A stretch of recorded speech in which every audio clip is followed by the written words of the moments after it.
मुद मंगलमय संत समाज, श्रद्धामूर्ति देवियों तथा धर्म प्रेमी बंधुओं,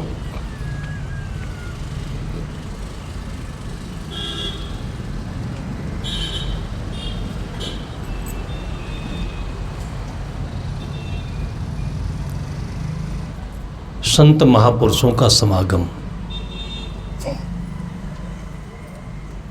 जिसे सत्संग कहते हैं, यहाँ से जुड़ने को भक्ति कहते हैं। और ये वो जगह है जो बच्चे से लेकर बूढ़े तक सभी नर नारी समस्त प्रकृति सृष्टि और चराचर जगत के लिए एक सुंदर समाधान की प्राप्ति होती है।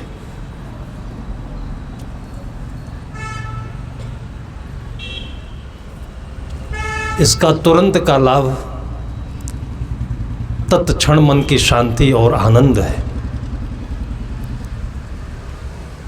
और जो तत्काल की मन की शांति है, ये अपने जीवन के सत्य को देखने के लिए सबसे सुंदर दर्पण है।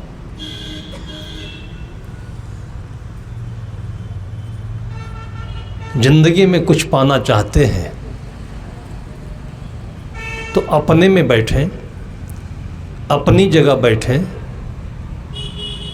जहाँ किसी दूसरे का अधिकार नहीं है, जहाँ किसी दूसरे का हस्तक्षेप नहीं है, और वहीं से जीवन में सब कुछ मिलता है, सब कुछ दिखता है और जीवन संपूर्ण होता है।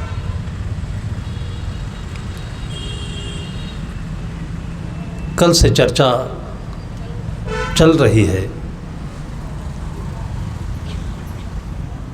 हमारे जीवन का जो मूल है आत्मा, लेकिन आत्मा के साथ ही उसी के इर्द गिर्द या उसी के तले में जो हमारे जीवन का विष पैदा होता है, जिसे घमंड कहते हैं, अहंकार कहते हैं। जीवन आत्मा से चलना चाहिए था, आत्मा में आना चाहिए था, तो वहीं से घमंड बन जाता है, अहंकार बन जाता है और बहुत बड़े बड़े महल बनाते हैं और ताश के पत्तों जैसे बना हुआ महल क्षण भर में बिखर जाता है और मंदिरिता रह जाता है। जीवन संसार इतना लंबा नहीं है जितना हम लोग सोच रहे हैं। इसलिए दर्शन जगत में इस जगत को मिथ्या भी कहा गया है। ब्रह्म सत्यम जगत मिथ्या। ये कभी मन में सपने में भी नहीं आता है कि हम जो जी रहे हैं केवल इतना ही हमारे साथ है, बाकी जो कुछ देख रहे हैं, पा रहे हैं, सुन रहे हैं, इसका कुछ भी विश्वास नहीं है, कुछ भी इसमें स्थायित्व नहीं है। लेकिन अहंकार इसी पर टिकता है। यहीं से सारी भूलें, सारी गलतियां, सारे उन्माद, जितनी भी जीवन में परेशानियां हैं, वो यहीं से आती हैं और यहीं से जाती भी हैं।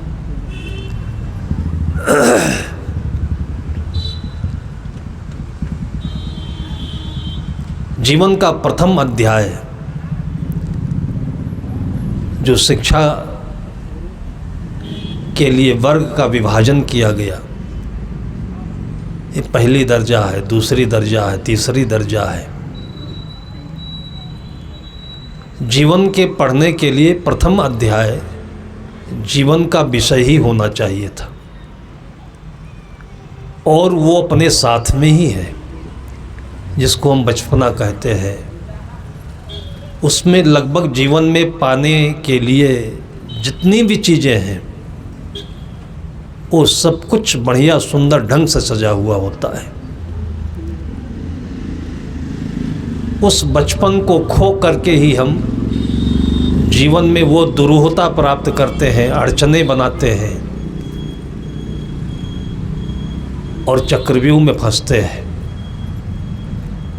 और फिर लौट करके फिर उन्हीं बचपन की यादों को सामने रख करके पछताते भी हैं, रोते भी हैं। बीच में थोड़े समय के लिए जिसको जवानी कहते हैं,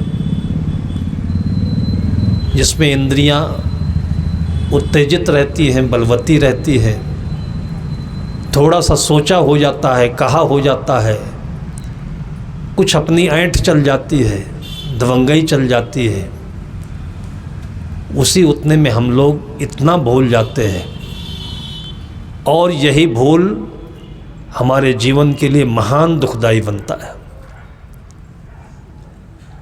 संत महापुरुषों ने एक जगह बैठ करके पूरी धरती को देखा। हालांकि ऐसा कोई चश्मा नहीं है दुनिया में अभी। महाभारत में इसकी चर्चा आती है कि धृतराष्ट्र के पास बैठ करके संजय महाभारत में होने वाली सभी घटनाओं को उनके सामने रखता और उनको बताता। ये संजय और कोई नहीं है, जो आत्मा में प्रतिष्ठित होता है, अपनी जगह रहता है, वो कल क्या होने वाला है, ये 18 दिन के 18 महाभारत के अध्याय, ये सब वहीं बैठे बैठे देख लेता है। सारी दुनिया की परिक्रमा यहीं बैठे बैठे हो जाती है। बाल्यावस्था से वृद्धावस्था तक की होने वाली सभी घटनाएं यहीं से बैठे बैठे दिखाई पड़ने लगती है। ये आसान है, लेकिन समझने में कठिन इसलिए है कि जितने लोग बैठे हुए हैं सबके मन की स्थिति अलग अलग है। हम भी अपने बचपन को याद करते हैं तो गांव है, गांव में अपना घर है, अपनी जाति है, अपने माने हुए लोग हैं, स्कूल की पढ़ाई है, फिर नौकरी है। ये सारी चीज़ें हमारे मन को ढके हुए हैं, शिकंजे में कस करके रखे हुए हैं। इससे ऊपर थोड़ा सा भी हम नहीं उठ पाते हैं कि एक क्षण में ये सब नष्ट हो जाएगा, फिर हम क्या रह जाएंगे। देखना चाहें तो जब अर्थी निकलती है किसी की, उस समय देख सकते हैं।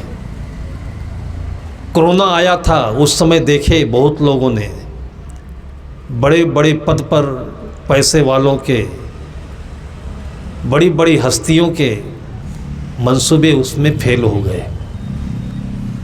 दुनिया की बड़ी बड़ी ताकतें, ऐसा लगा कि सब ये ढोंग था। चाइना को देख लें, अमेरिका को देख लें, जापान को देख लें, इतने बड़ी बड़ी मशीनें बनाई, मिसाइलें बनाई, प्रक्षेपास्त्र और परमाणु बम। इतने बड़े बड़े डॉक्टर दुनिया के, और खुद इसी में झूम गए, नाच गए, मर गए। उस कोरोना ने सबको दिखाया। वो क्षण ऐसे थे, समझने वालों ने समझा भी। जो जीवन में समझ में नहीं आया वो कोरोना पीरियड में लोगों ने समझा। जो चले गए वो भी सुखी हैं, जो समझ गए वो सुखी हैं, जो नहीं समझे अभी उनको बहुत भोगना बाकी है। कभी कभी ऐसा भी होता है कि ज्ञान की बातें ऐसे समझ में आती नहीं है, क्योंकि हम लोग अपने अपने कर्मों के शिकंजे में, जाल में जकड़े हुए हैं। हमारी आँखों में हमारे कर्मों का चश्मा जड़ा हुआ है, तो दूसरी चीज़ दिखती ही नहीं है।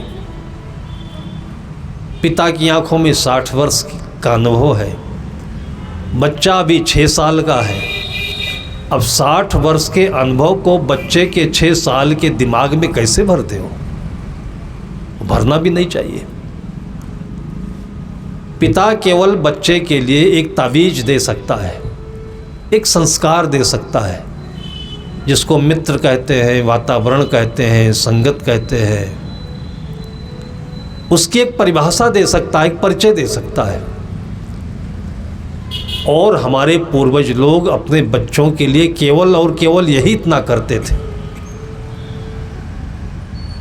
पौराणिक कहानियाँ पढ़ी नहीं जाती हैं, और नहीं तो उसमें अगर हम पढ़ते, एक माँ का नाम आता है और किसी राजघराने की बेटी होती है।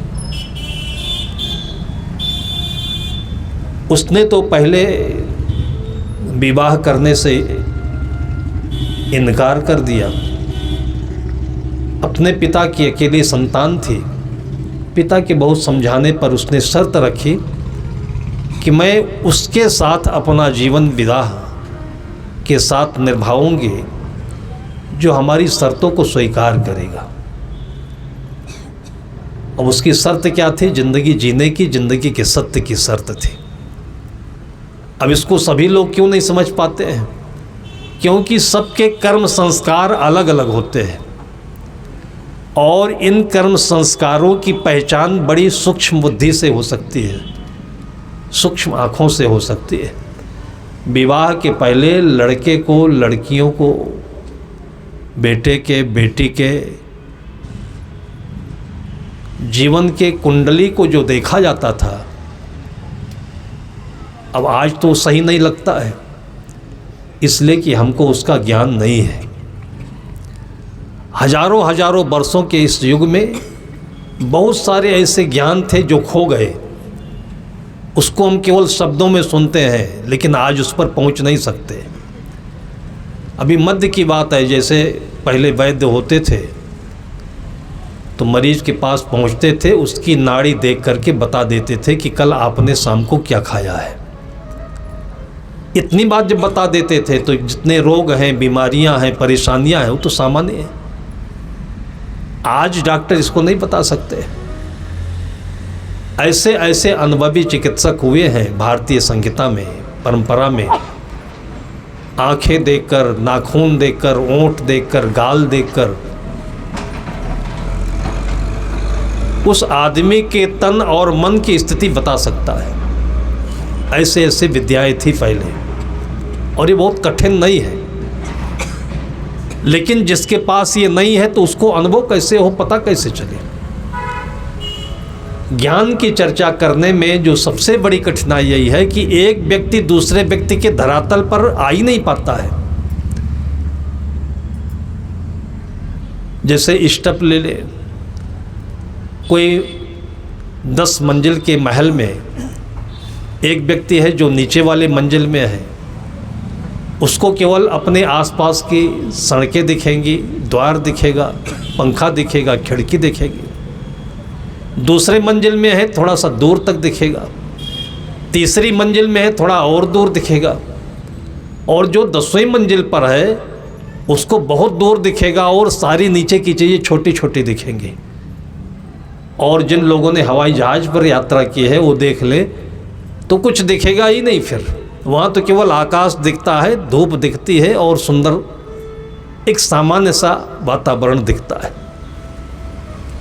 तो ऐसे ही जो अपने कर्म की यात्रा में अनंत जीवन से कर्मों के बस में जो चले आ रहे हैं, वो सब अपनी अपनी कमाई लेकर के जन्म लेते हैं। वो कमाई के संस्कार उनकी आंखें बनती हैं। अब वो आंखें नहीं होती तो जैसे अभी चर्चा की गई सदगुरु प्रेम साहब के लिए, 11 साल की उम्र में यहाँ 80-80 साल के लोग हो जाते, घर छोड़ना नहीं चाहते। 85 साल की, 90 साल की बूढ़ी हो जाती है, लेकिन चाबी की करधनी का नाता टूटता नहीं है। कमर में चाबी लटकाए घूम रही है। कितना सामान धरती के नीचे गड़ा हुआ है, कितने का एफडी है, कितने का सोना है, चांदी है, बताती नहीं। दम घुट जाता है, सांसें रुक जाती हैं, बच्चे परेशान होते हैं कि दादी ने क्या क्या कहाँ कहाँ पर रखा। जिंदगी भर उसके पीछे परेशान, और अपने आने वाली पीढ़ी को परेशान। आखिर वजह क्या है? जब ये पक्का पता है कि आधी उम्र बीती, बाल पकने लगे, आँखों में मोतियाँ आने लगा, त्वचा पर झुर्रियाँ आने लगी, तो थोड़ा तो याद करें कि सूरज पूरब से पश्चिम आ रहा है। अब धीरे धीरे हम अपनी मौत की तैयारी करें। वो तैयारी यही है कि आपने जो कुछ किया धरा हुआ है वो अपने बच्चों को थोड़ा थोड़ा बताइए। केवल धन दौलत के बारे में नहीं, ये भी बताइए कि आपने बचपन में कैसे पढ़ाई करी, मजदूरी करी, पैसा कमाया, कितने आपने कठिनाइयाँ झेली। जीवन की सबसे अच्छी कहानी इससे बढ़कर और क्या हो सकता है? और इससे बड़ा ज्ञान क्या हो सकता है बच्चों के लिए, ज़िंदगी जीने के लिए? और ये ज्ञान नहीं है तो केवल फिजिक्स पढ़कर, मैथमेटिक्स पढ़कर, बायोलॉजी पढ़कर, डॉक्टर बनकर, इंजीनियर बनकर पैसा ही तो आएगा। लेकिन पैसे का उपयोग कैसे है, ज़िंदगी जीना कैसे है, ये नहीं अगर पता चला तो वही पैसे से जीवन बर्बाद भी हो सकता है। आज जितने भी दुर्गुण दिखाई पड़ रहे हैं ये पैसे के रथ पर चलते ही आगे बढ़ते हैं। पैसा ना हो तो बहुत सारी बुराइयों से आदमी बच जाएगा।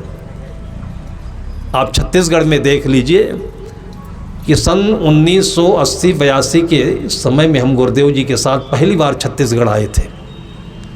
यही छत्तीसगढ़ की धरती है कि दूर दूर तक रायपुर के कहीं मोहल्ले गलियों में अंडा के ठेले दिखते थे, वो भी हमने देखा नहीं तो छत्तीसगढ़ के किसी गांव में अंडा नहीं होता था, शराब की कोई दुकानें नहीं होती थी। और इसी छत्तीसगढ़ में मैंने देखा है कि अपने बेटी को बहुत सोच समझ करके लोग घरों में भेजते थे। कोई गुड़ाखो, तम्बाकू, बीड़ी भी अगर प्रयोग करता हो तो उस घर में अपने बेटी को नहीं देते थे लोग, और कोई ऐसा होता भी नहीं था। हम लोग देखते थे कि पूरे भारत में अगर कहीं स्वर्ग का अंदाज़ा लगाया जा सकता है, ये छत्तीसगढ़ की धरती है। उस समय सब काम हाथ से होते थे। हम लोग भी पैरा पर आसन लगाते थे, धुर्रा उड़ाते हुए, चने के बूट खाते हुए, आराम से भजन करते हुए 10 किलोमीटर 15 किलोमीटर दूसरे गांव चले जाते थे।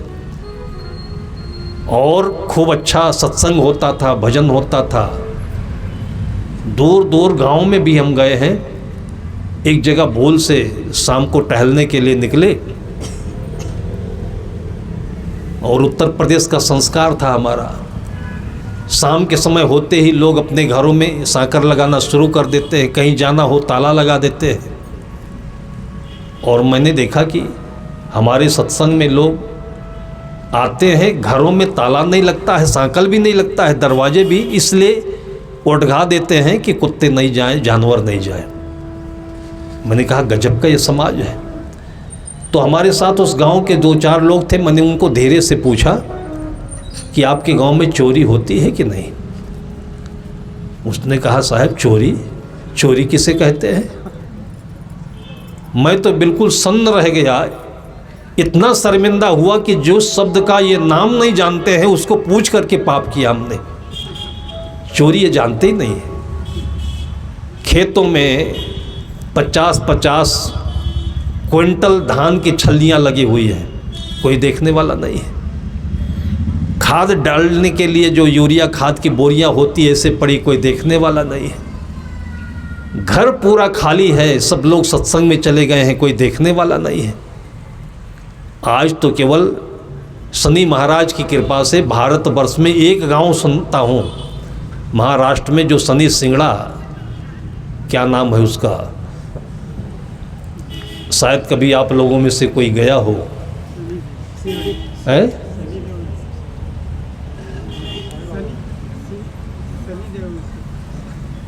शनिदेव का मंदिर है, और शनि सिंगड़ापुर ऐसे कुछ उस गांव का नाम है। गांव नहीं, बहुत बड़ा कस्बा है।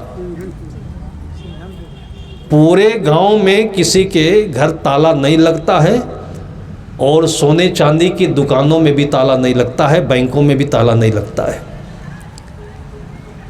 फिर भी बहुत बड़ी आशा है, विश्वास और आस्था के लिए बहुत बड़ी जगह है कि दुनिया में कहीं ऐसा हो सकता है। ये केवल शनि सिंगड़ापुर एक गांव है, आज भी है वो। और ये पूरा छत्तीसगढ़ शनि सिंगड़ापुर था। छत्तीसगढ़ के गांव-गांव में मैंने देखा कि चोरी का कोई आतंक नहीं, खान पान सादा, स्वस्थ रहते थे। ये 10 वर्षों में बीपी और शुगर की बीमारी ही इतनी जोर से फैली है, नहीं छत्तीसगढ़ में बीमारियां भी नहीं होती थी। अब ये सब चीज़ें आप लोगों के सामने इसलिए रखता हूँ कि आप लोग भी अपने बच्चों को बताएं, तो बच्चों के अंदर में एक ललक तो हो कि हमारे पूर्वज कितने अच्छे से जीते थे। रात दिन पैसा पैसा, टीवी मोबाइल, ये शैतानों का जो ज्ञान आप बच्चों के अंदर में भर रहे हो, इसमें खुश मत रहिएगा। हमारी मजबूरी है कि हम भी मोबाइल रखते हैं, लेकिन मोबाइल से हम खुश नहीं हैं। हमारी मजबूरी है कि हम आपके स्कॉर्पियो में, फॉर्च्यूनर में बैठकर आ जाते हैं, लेकिन हमारी ये ज़िंदगी की खुशी नहीं है। हम जब पैदल चलते हैं, हम भी ढूंढते हैं कि जिस रास्ते में ट्रैफिक नहीं हो, वाहन नहीं हो, शांत हो, एकांत जगह हो, और वैसी जगह जब पहुंचते हैं, बस्तर के इलाके में जाते हैं, आनंद लगता है। नगरी के इलाके में जाते हैं तो आनंद लगता है, खुली हवा मिलती है, और आँखों को देखने में पूरा प्रकृति कितना सुंदर, कितना साफ सुथरा लगता है। ज़िंदगी ही तो जी सकते हैं। आज जितनी सुविधाएं आप लोगों के बीच में है, ज़िंदगी जीने के अलावा इसमें आप पा क्या सकते हैं। 500-600 वर्ष पहले हमारे सदगुरु ने कहा था, भोले मन समझ के लाद लदनिया। ये जो आज की सुविधाओं में भोले हुए हो, उस समय राजे महाराजे बोलते थे, मोछें ऐंठ करके, बाम मड़ोड़ करके और सीना चमड़ा करके लोगों को दिखाते थे, गरीबों को।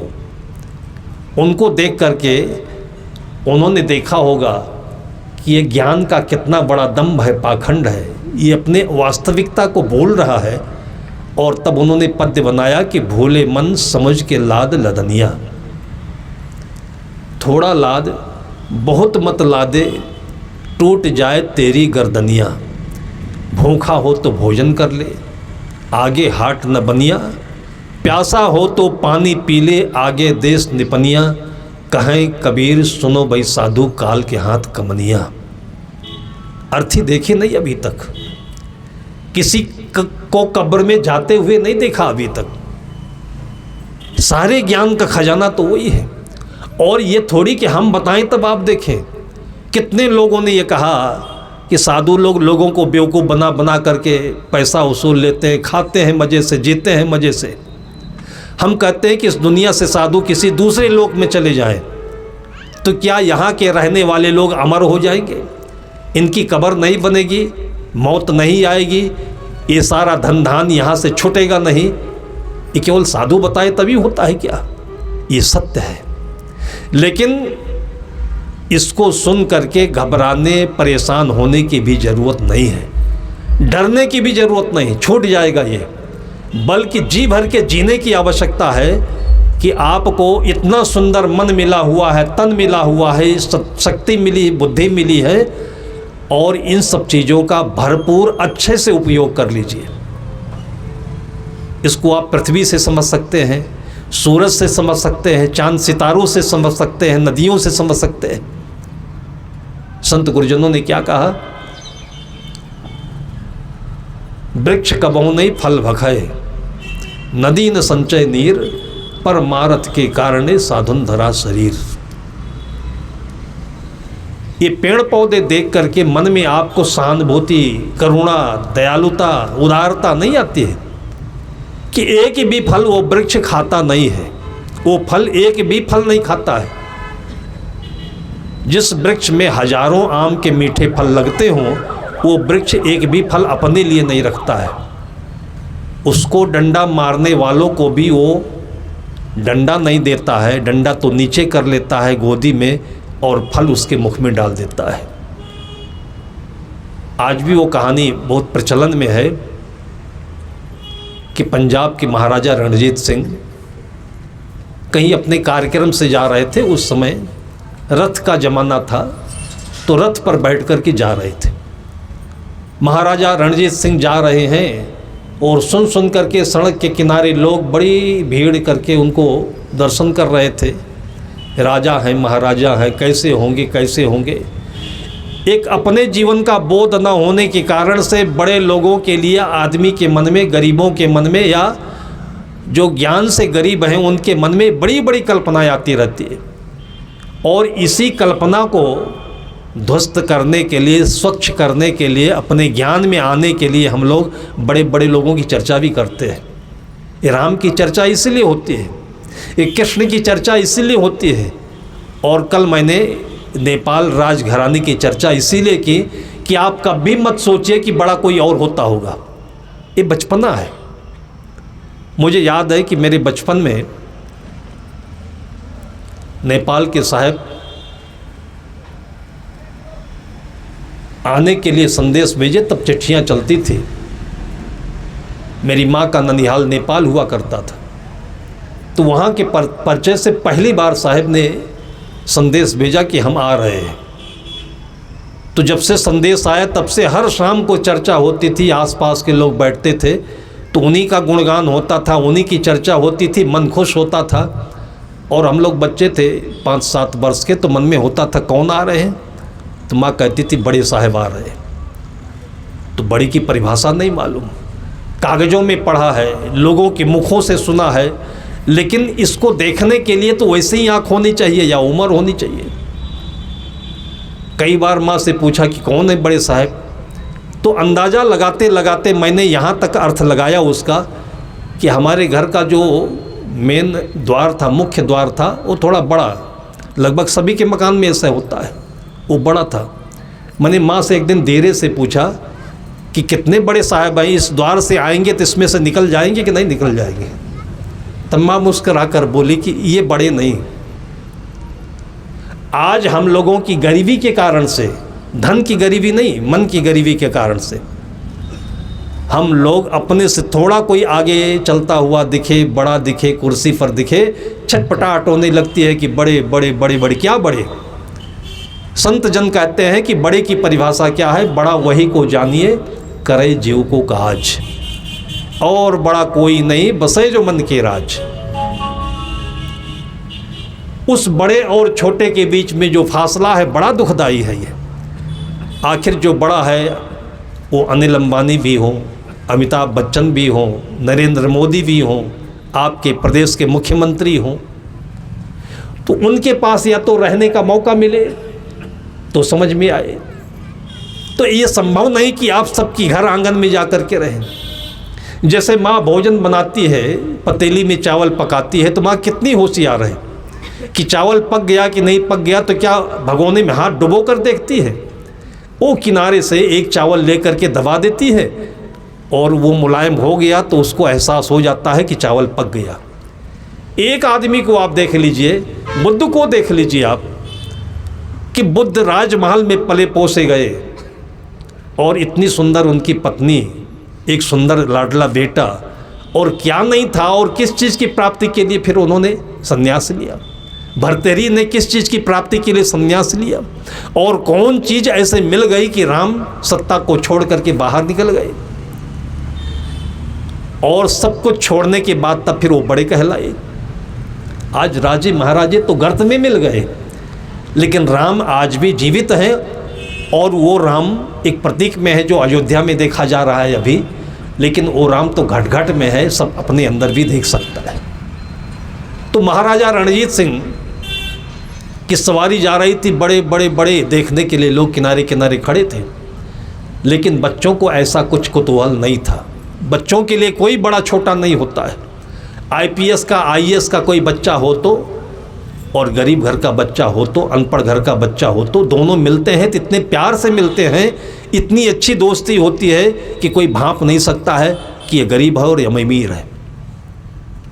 और कृष्ण और सुदामा को याद करके आप भी समझ सकते हैं उस समय की शिक्षा प्रणाली क्या रही होगी। हालांकि भारत इसके लिए बदनाम हुआ बीच में कि शूद्रों को पढ़ने नहीं दिया गया, जाति के कारण से समाज में इतनी टुटन हुई, ये बीच के मानसिक रोग हुए। नहीं तो और पुराने ज़माने में आप चलिए तो सुदामा और कृष्ण दोनों का एडमिशन एक गुरुकुल में कैसे हुआ होगा।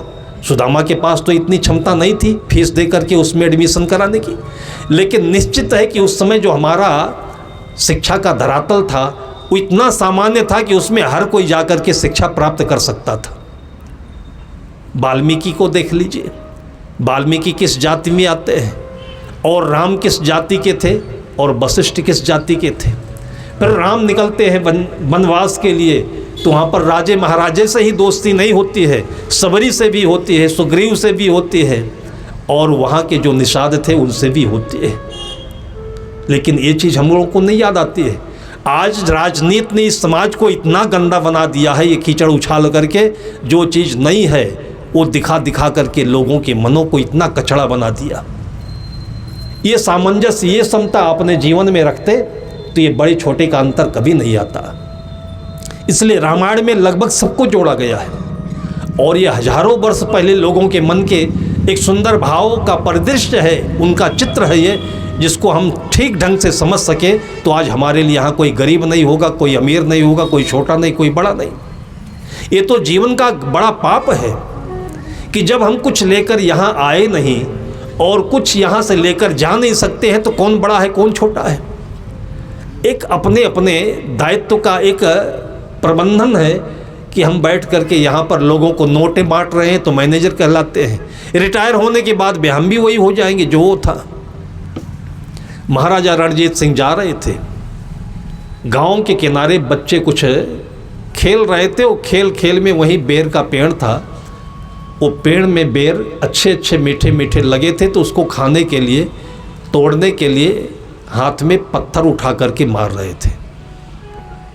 उसी में से एक किसी लड़के के हाथ से पत्थर निकला और बेर के पेड़ से होते हुए जा करके महाराजा रणजीत सिंह के दाहिनी आंख में बैठ गया पत्थर। आंख तो बैठ गई। उनके जो अंग रक्षक थे, पकड़ो पकड़ो पकड़ो एकदम हड़बड़ा करके दौड़ पड़े। तो महाराजा ने कहा कि जो चीज़ जानी थी वो चली गई, किसको पकड़ोगे तुम। मतलब एक आदमी का उतावलापन होता है, एक उद्वेग होता है कि ऐसे इमरजेंसी पीरियड में आदमी का दिमाग काम नहीं करता है, भागो भागो पकड़ो पकड़ो। अभी भूकंप आ जाए, देखिए क्या होता है। मुंबई में एक जगह ऐसे बड़े हाल में सत्संग चल रहा था, वो 8वें मंजिल में था। सत्संग खूब बढ़िया से चल रहा था, लोग झूम कर सुन रहे थे, भजन की ताली बजा रहे थे। इतनी बीच में ही जोर से धरती हिली और लोगों को एहसास हो गया भूकंप आया। अभी तो सब गुरु के सामने बैठे हुए थे, समर्पित थे, सारे शिष्य थे, लेकिन जैसे देखा कि भूकंप आया है वैसे ही इतनी तेजी से लोग भगे हैं। लेकिन भगते कहाँ, 8वें मंजिल में थे। लिफ्ट में सभी जा नहीं सकते, जीना सकरा था उसमें सभी जा नहीं सकते, लेकिन इतने हड़बड़ में लोग भगे कि कितने कुचले कितने दबे। और जब भूकंप तो क्या होता है कि केवल 1 सेकंड 2 सेकंड के लिए आता है, एक बार झटका 2 झटका देकर चला जाता है। किसी को ख्याल नहीं आया कि भूकंप में कोई बचता नहीं है, और मरता कौन है, जो भागता है, बचता कौन है, जो रुकता है। ये आप अपने पक्का याद कर लीजिए कि भूकंप में ही किसी प्रकार की मुसीबत आपकी आ जाए, केवल भूकंप में ही नहीं, किसी प्रकार की मुसीबत आ जाए, प्रतिकूलता आ जाए, मन में उलझन हो, तो बचता कौन है, जो बैठा रहता है। पिसा कौन जाता है, चोटिल कौन होता है, मरता कौन है, जो दौड़ता है, भागता है, हड़बड़ाता है। सदगुरु कहते हैं विपत्ति परे घबराए नहीं, जान देह की योग, ठहर रहे उद्धार में समर देह के योग। भग पड़े लोग। जब भूकंप का झटका बंद हुआ तब होश में आए तो लोगों ने कहा कि अरे भाई, सब कोई भगे चली आ रहे हो, गुरु जी का भी कोई ख्याल रखे कि नहीं। मतलब भूकंप चला गया तब उनको होश आया, और लौट करके देखे तो गुरु जी एकदम आंखें बंद करके ध्यान मुद्रा में बैठे हैं। तब असली कथा शुरू हुई। अब आकर के लोग शंका करने लगे कि महाराज, भूकंप आया, बचने के लिए लोग भगे, तो आप क्यों नहीं भगे। तो महाराज जी ने कहा कि भगे तो हम भी, लेकिन हम अपने ज्ञान की दिशा में भगे, हम अपने भीतर की ओर भगे, और तुम लोग अपनी मौत की तरफ भगे। मरना तो सबको था, लेकिन हड़बड़ाहट में क्यों मरते, आराम से मरते। ये अगर धरती हिली है और कुछ गिरेगा तो किसी को बचाएगा क्या। जापान में इसलिए बच्चों को ट्रेनिंग दी जाती है कि भूकंप आने पर क्या करना है। हमारे भारतवर्ष में ट्रेनिंग दी जाती थी पहले कि मुसीबत आने पर क्या करना है। ये पहले ज़माने की बात है। जिस माँ की बात मैं बता रहा हूँ, राजा की बेटी थी, उसका नाम मंदालसा था। उसने शर्त दिया और शर्त दे करके फिर उसके पिताजी ने उस शर्त को स्वीकार किया और जिसके साथ उसकी शादी हुई उसने भी स्वीकार किया। और तब उसके गोद से जो बच्चे आए हैं उन सबों को शिक्षा उसने अपने गोदी में रख कर के अपने घर में दी है। ऐसे ऐसे माताएं हमारे भारतवर्ष में हुई कि भूकंप जैसे कोई जीवन की प्रतिकूल परिस्थिति आए, किसी प्रकार से कोई उलझन हो, कठिनाई हो, तो भागना नहीं चाहिए। गुरु का ध्यान करिए, अपना ध्यान करिए। कुछ भी समझ में ना आए तो बैठे रहिए आप और देखिएगा कि 1 दिन में, 2 दिन में, 3 दिन में आपकी परिस्थिति सामान्य हो जाएगी, आपका कुछ भी नहीं बिगड़ेगा। और संत महापुरुषों ने कहावत बनाई है कि जो होता है अच्छे के लिए होता है और आपका अच्छा ही होगा। महाराजा रणजीत सिंह की आंख में पत्थर बैठ गया। वो लोग हड़बड़ा कर बाहर दौड़े। उन्होंने कहा कि जिसको जाना था वो आंख चली गई, अब इसमें पट्टी करना चाहिए था, ब्लीडिंग हो रही है, रोकना चाहिए था, तुम उसको पकड़ने जा रहे हो, पकड़ो पकड़ो। फिर वहाँ से गए। गांव भर में कोहराम मच गया कि इस बेटे को तो फांसी होगी, जांच होगी, पकड़ा जाएगा, इसको फांसी होगी। दूसरे दिन बुलावा आया कि किसने पत्थर मारा, उसको लेकर के पकड़ के आओ। दरबार में सिंहासन पर गंभीर मुद्रा में महाराजा रणजीत सिंह बैठे हुए थे और उस लड़के को पकड़ करके पूरे गांव के लोगों ने, पूरे गांव में सहानुभूति थी, एक भाव था कि इस बच्चे को क्या होता है क्या नहीं होता है, उस देखने के लिए आतुर थे लोग। और सबको ये पता था कि बच्चे ने गलती नहीं की है, ये भूल है। उस बच्चे को लेकर दरबार में उपस्थित होते हैं। भीड़ बाहर थी, बच्चे को राजा के सामने रखा जाता है। राजा ने एक वाक्य पूछा कि बेटा तुमने पत्थर क्यों मारा। बच्चा, जैसे सदगुरु कबीर साहब कहते हैं कि जहिया जन्म मुक्ता आता, जब जन्म हुआ था आपका तो सारे मनोविकारों से, भय से, द्वंद्व से आप मुक्त थे। अगर वो भाव आप अपने जीवन में सुरक्षित रख लेते तो आपके जीवन में विदेह मुक्ति, जीवन मुक्ति कहीं दूर नहीं थी, आपके साथ साथ चलती है। इसके लिए कितने शास्त्रार्थ होते हैं, किताबें पढ़ते हैं, उपनिषदें पढ़ते हैं और हमको मुक्ति का ख्याल नहीं आता है, मुक्ति की परिभाषा समझ में नहीं आती है। वो बच्चा निडर था, उसने कहा कि महाराज हमने पत्थर मारा और आपको नहीं मारा, मैंने बेर के पेड़ को मारा। तो महाराजा ने पूछा क्यों मारा। उसने बताया कि भूख लगी थी और बेर से 2-4 फल मिलते तो उसको खा करके भूख मिटाता। एकदम से तबीयत बदल गई, उनकी मानसिकता में आया कि एक बेर का पेड़ है जिसको कोई पत्थर मारता है तो 5-7 बेर का फल देता है, और मैं आज सिंहासन पर बैठा हूँ न्याय की गद्दी पर और इसको दंडित करने जा रहा हूँ, हमसे ज़्यादा अज्ञानी कौन हो सकता है। ये ज्ञान आया और उनके मुख से न्याय निकला कि अपने मंत्री से कि इस बच्चे के नाम 7 गांव लिख दीजिए कि अब लौट करके इसको कहीं भूख की पेट भरने के लिए, भूख की तृप्ति के लिए पत्थर नहीं मारना पड़े। ये महाराजा रणजीत सिंह का न्याय था और बाहर की सारी जनता ने महाराजा रणजीत सिंह के जयकारे लगाना शुरू किया। वो जयकारा की गूंज आज तक भी चल रही है। केवल एक घटना से महाराजा रणजीत सिंह को याद किया जाता है। उनके सिर का जो कोहनूर हीरा था वो तो कहीं और चला गया, उसको तो लुटेरों ने लूटा, लेकिन उनका गुण आज भी भारत की धरती पर वो गूंज रहा है और वो चीज़ हमारे बच्चों में भी होना चाहिए। बचपन से ही माता पिता के परिवेश में ये जातियां हैं, ये दौलत है, ये पैसा है, ये सब आपके रक्षक हैं। इनसे आप कहीं दूर भी नहीं रह सकते हैं। कोई ऐसा बच्चा नहीं है कि जो शून्य में जन्म ले, जहाँ पर ये सारी बुराइयाँ नहीं हों, जहाँ पर ये सारे कलमस नहीं हों।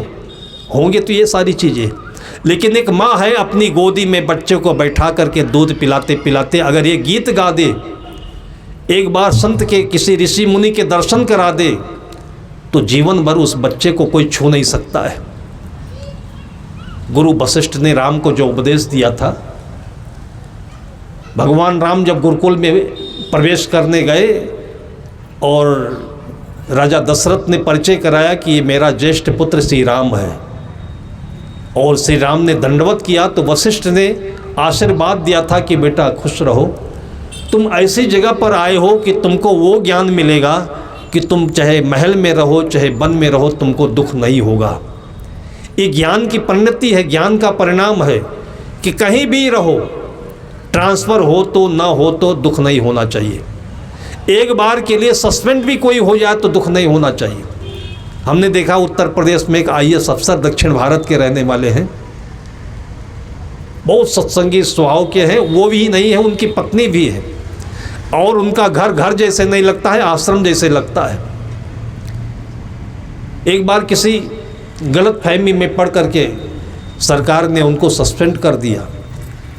6 महीने तक वो अपने घर में रहे, सस्पेंड होने पर कोई काम नहीं दिया जाता है, और 6 महीने तक किसी से शोर सिफारिश नहीं लगाई, उन्होंने कोर्ट में अपील नहीं की, और 6 महीने तक वो गीता पढ़ते रहे, बीजक पढ़ते रहे, और उनकी पत्नी गीता और बीजक का अर्थ सुनती रही। उसी को उन्होंने सत्संग का माहौल बना लिया।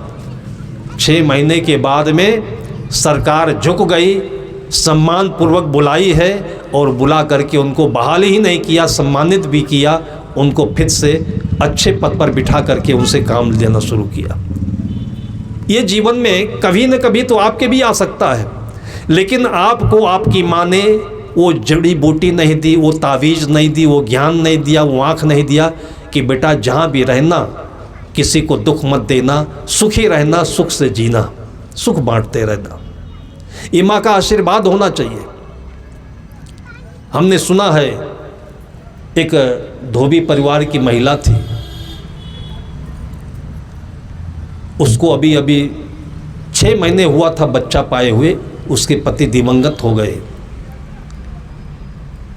अब वो मायूस होती तो डिप्रेशन में चली जाती कि घर में ऐसे कुछ नहीं है, एक झोपड़ी के नीचे रहती है, गांव के कपड़े धोती है, और जो आश्रय था वो छूट गया। लेकिन उसने अपने जीवन के महत्व को समझा, कर भैया बल आपनी छाड़ बिरानी आस, और जो पति करते थे वही काम शुरू किया कपड़े धोने का, और बच्चे को पीठ में बांध करके दूध पिलाने के लिए आगे और खेलने के लिए पीठ में रख करके उसने गांठ भर नदी के पानी में खड़े होकर के कपड़े धोया, और ऐसे ही करके अपने बच्चे को बड़ा करके पढ़ाया। और बच्चा ग्रेजुएशन होने के बाद उसको किसी ने गाइडलाइन दिया होगा तो UPSC में उसने एग्ज़ाम दिया, और एक ही बार में सीधे सीधे वो कलेक्टर बना। जब उसके पास सूचना आई कि तुम क्वालिफाइड कर गए हो, खुशी का ठिकाना नहीं रहा। मिठाई लिया, माला लिया, फिर अपने घर पर झोपड़ी में पहुंचा। माँ को माला पहना करके मुख में मिठाई जब लगाई तो देखता है कि माँ पुरानी हो गई है, बूढ़ी दिखती है, उम्र तो ज़्यादा नहीं है, लेकिन चेहरे पर सिकन है, गरीबी का प्रभाव है। तो उसके आँखों से आंसू आ गए। माँ ने देखा, माँ भी सुन रखी थी कि मेरा बेटा कलेक्टर हो गया है।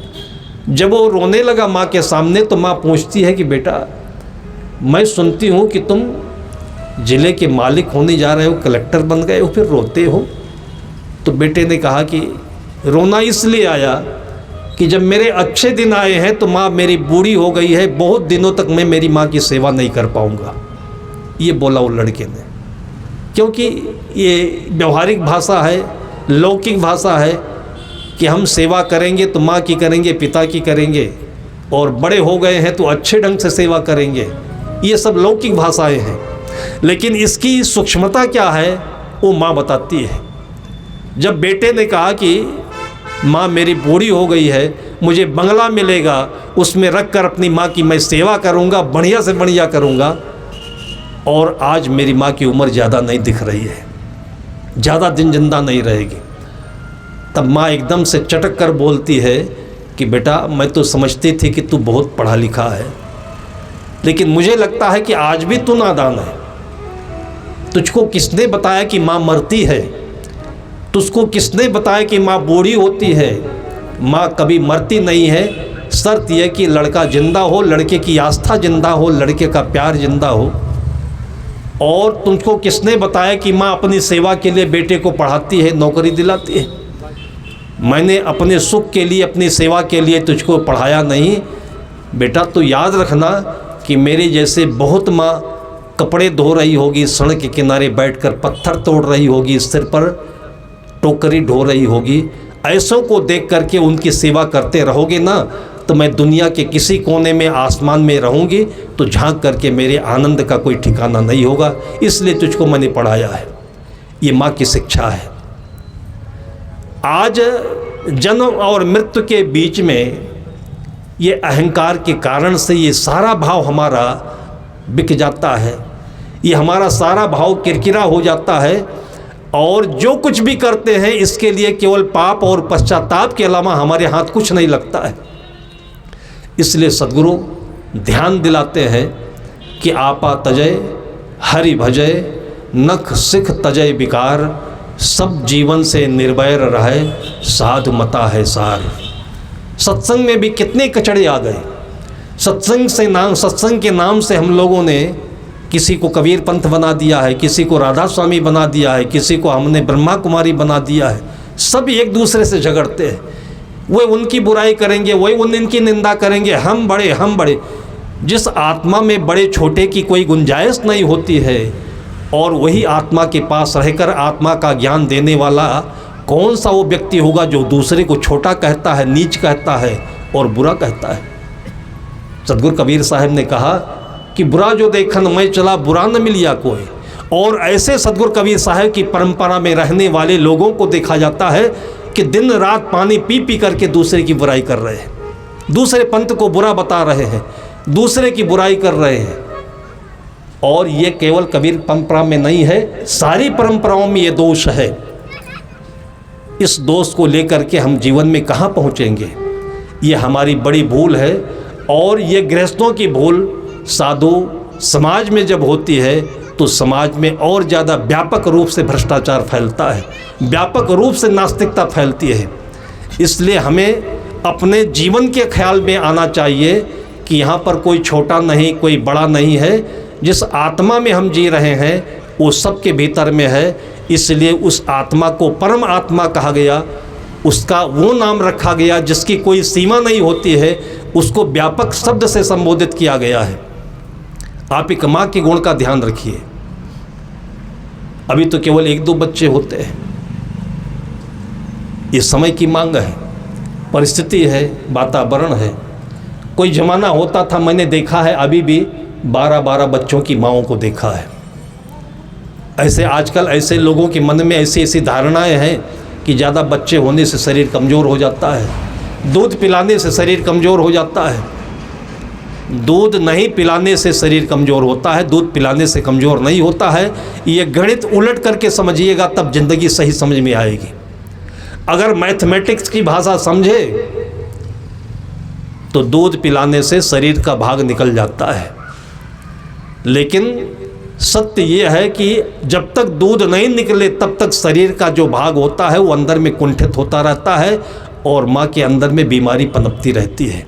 जब माँ बच्चे को दूध पिलाती है तभी स्वस्थ होती है और तभी शरीर हल्का होता है, तभी निरोग होता है उसका। ये परिभाषा केवल अध्यात्म में समझ में आएगी।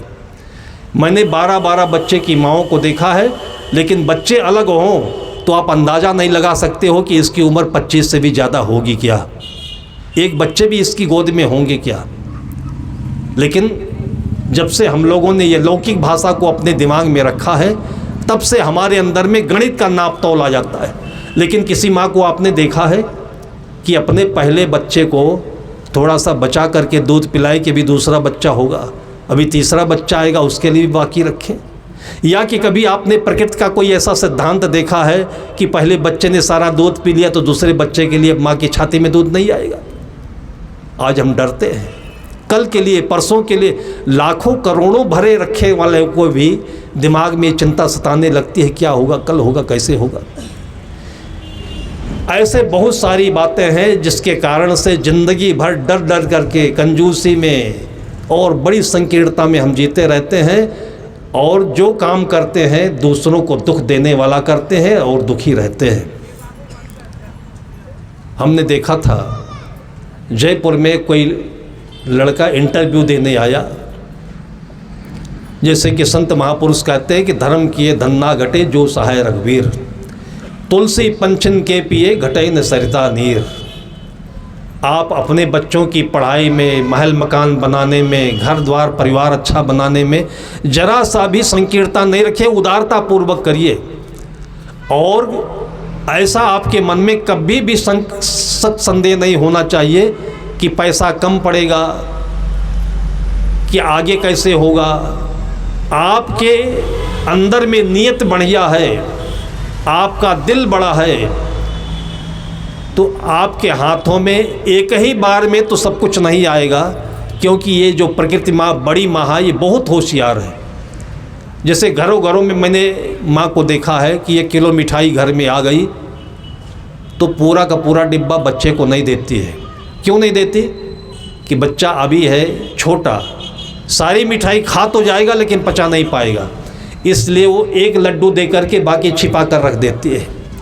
ये होशियारी जो छोटी माँ में देखी जाती है, ये जो बड़ी प्रकृति माँ है, इसने सारे खजाने छुपा करके तो रखे हैं, लेकिन जब आपको ज़रूरत होगी तो आपको कमी नहीं दिखेगी। एट ए टाइम कहीं ना कहीं किसी न किसी रूप में, किसी माध्यम से आपको वो चीज़ मिल जाएगी।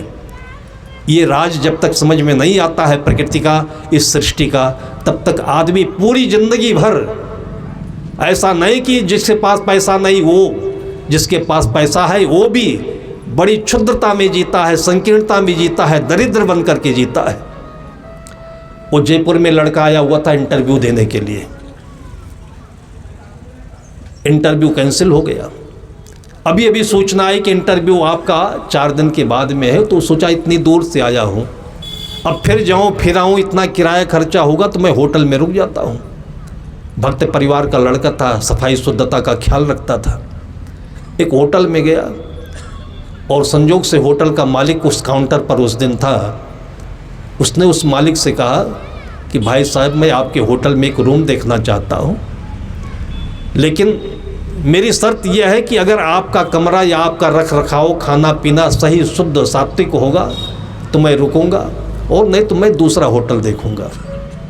तो होटल के मालिक ने कहा कि ठीक है, जब तुम्हारी ये शर्त है तो आप ऐसा करो कि यहाँ पर एडवांस जमा कर दो 500 रुपये, आप जा कर के देखाओ, चेक करके आ जाओ। 500 रुपये उसने जमा कर दिया। अंदर गया देखने के लिए, तो देखा भी, आराम भी किया, पानी वगैरह पिया, फ्रेश भी हुआ। होटल में इतना करने के लिए सुविधा होती है और कोई भी कर सकता है। ये आपका संविधान भी आपको अधिकार देता है कि किसी भी होटल में जाकर आप पानी पी सकते हो, कोई होटल मना नहीं कर सकता आपको। वो 500 रुपये जैसे होटल मालिक पाया, कोरोना के कारण से 3 वर्षों से वो घाटे में चल रहा था। कहीं से दूध आता है, कहीं से कुछ आता है, सबके पैसे देने को बाकी थे। लेकिन कहते हैं कि जस नियत वैसे बरकत, अगर नियत बढ़िया है तो बरकत आपके 4 चांद के साथ होते रहेंगे। और ये उदाहरण आपके दिल में ऐसा विश्वास जमाता है। वो 500 रुपये पाया, उसको तुरंत याद आया कि 500 रुपये हम क्या रखें, और जो दूध वाला है वो भी गरीब परिवार का है। जैसे मैं आज पैसे की कमी से जूझ रहा हूँ, वैसे वो भी जूझ रहा होगा। तो ये 500 रुपये बुला करके उसने उस दूध वाले को दे दिया। दूध वाला भी खुश हुआ, उसकी भी नीयत अच्छी थी। वो भी कोरोना के इस परिस्थिति का मारा हुआ था। उसके मन में ख्याल आया कि जिसके यहाँ से चोनी चोकर लाया हूँ, मेरे बेटे की कोचिंग फीस थी और ये सारे पैसे बाकी हुए हैं, उसके यहाँ मैं दे आता हूँ। तो 500 रुपये का चोनी चोकर के नाम से जो बाकी पैसा था उसको दे आया हो। चोनी चोकर वाला जो आदमी था, उसके बच्चे कभी परीक्षा देने के लिए शहर में, जयपुर में आए होंगे और उसी होटल में खाया होगा, रहा होगा, लेकिन पैसा अदा नहीं कर पाया, वो बाकी रखा हुआ था। उसके भी मन में वही नीयत आई कि जब पैसा आया ही है तो अभी दे देता हूँ, जब फिर आएगा तो अपने घर के काम में लगेगा। वो जाकर के 500 रुपये उस होटल वाले के हाथ में दे दिया। जहाँ से पैसा चला था वहीं पहुँच गया। आपने सुना होगा कि पृथ्वी गोल है, तो सृष्टि भी पूरी गोल है, एक चक्र है। जहाँ से आप चलना शुरू करते हैं वहीं पहुँचते हैं, और जहाँ कुछ आप देते हैं लौट करके फिर वो चीज़ आपके साथ आती है। इसलिए आप कभी डरिएगा नहीं, आपके जीवन में कभी कोई कमी नहीं होगी और कभी कोई परेशानी नहीं होगी। वो 500 रुपये जैसे होटल वाले के पास पहुँचता है, इतने में 1-2 घंटे बीते। जो विद्यार्थी इंटरव्यू के लिए गया हुआ था, फिर से उसके पास सूचना आती है कि इंटरव्यू कैंसिल नहीं हुआ है, टाइम केवल चेंज हुआ है, शाम को 5 बजे आप इंटरव्यू देने के लिए चले आइए। बस वापस आता है और होटल मालिक को धन्यवाद देते हुए बोलता है कि आपका होटल का रख रखाव मेंटेनेंस तो बहुत सुंदर है, लेकिन मैं विवश हूँ कि मेरे इंटरव्यू का समय आ गया है, फिर मैं कभी आऊँगा तो आपके यहाँ मैं पक्का रहूँगा, इसलिए आज मैं आपसे अपना पैसा वापस चाहता हूँ। पैसा उसको मिल गया था, उसने वापस कर दिया। जिसका पैसा था वापस वहाँ आ गया, लेकिन वो पैसा खर्चा ना होते हुए भी होटल के मैनेजर वाले का पैसा कर्जा पूरा हुआ, दूध वाले का कर्जा पूरा हुआ, चोनी चोकर वाले का पैसा पूरा हुआ, और जहाँ था फिर वहीं आ गया। इतना सुंदर ये चक्र सृष्टि का बना हुआ है, लेकिन इसमें हमारी ज्ञान की आंखें न देख समझ पाने के कारण से हम लोग पैसा होते हुए भी नहीं होते हुए भी इसी में उलझ रहे हैं और इसी में हत्या करते रहते हैं, ऐंठते रहते हैं। और बाद में ये चक्रव्यूह ऐसा है कि सब जगह से सफल होने के बावजूद अभिमन्यु जैसे 7वें द्वार पर मारा गया, वैसे मौत के द्वार पर हम बिना मौत मारे जाते हैं और फिर से आवागमन के चक्र में फंसते हैं। संत सद्गुरु कितने सुंदर ढंग से, लॉजिकल तरीके से, मैथमेटिकल तरीके से, साइंस के तरीके से, ऐसा नहीं कि बेवकूफ़ बनाने के तरीके से, अगर कोई विज्ञान पढ़ा हुआ हो तो सृष्टि के जीवन का विज्ञान इतना सुंदर होता है कि इसमें कहीं भी चमत्कार की गुंजाइश नहीं है, अंधविश्वास की गुंजाइश नहीं है। ये सुंदर जीवन आप अपने बच्चों को केवल एक छोटे से क्षण में दे सकते हैं। इतनी सारी बातें मैंने बताई, पता नहीं इसमें बहुत सारी बातें रह गई होंगी, लेकिन एक छोटा सा प्रसाद अपने बच्चे को आप यहाँ से ले जाकर देते हैं, इससे भी भारी भरकम ज्ञान, पूरे जीवन का ज्ञान उसी प्रसाद में उस बच्चे के मन में भर जाएगा। एक बार भी अगर आप अपने बच्चों को किसी आश्रम में संत के दर्शन कराने ले जाते हैं, उसी एक क्षण के दर्शन में उस बच्चे के जीवन भर का ज्ञान उसके अंदर में भर जाएगा। इसलिए ज्ञान छोटा बड़ा नहीं होता है, कोई आत्मा छोटी बड़ी नहीं होती है, इसको सुनने के लिए बुद्धि नहीं चाहिए, एक आत्मा चाहिए, आत्मा का भाव चाहिए। और आज ये भाव हमको अपने पूर्वजों से, महापुरुषों से, मनीषियों से मिला है। उनका धन्यवाद मनाते हुए प्रातः संध्या उनकी संध्या आरती करते हुए अपने आने वाली पीढ़ी को इसको हम सौंप दें, यही हमारे जीवन की सबसे बड़ी सफलता होगी, सबसे बड़ा पुण्य होगा। और ये कथा के आयोजक, प्रोग्राम के आयोजक और आप सब मिलकर के जो ये इतना संपन्न अच्छे तरीके से किए हैं, आप सबको इस पुण्य का भागी मानते हुए, धन्यवाद देते हुए अपनी चर्चा को यहीं पर हम विराम देते हैं। प्रेम से बोलिए सद्गुरु कबीर साहिब की जय। ताली ऐसे नहीं।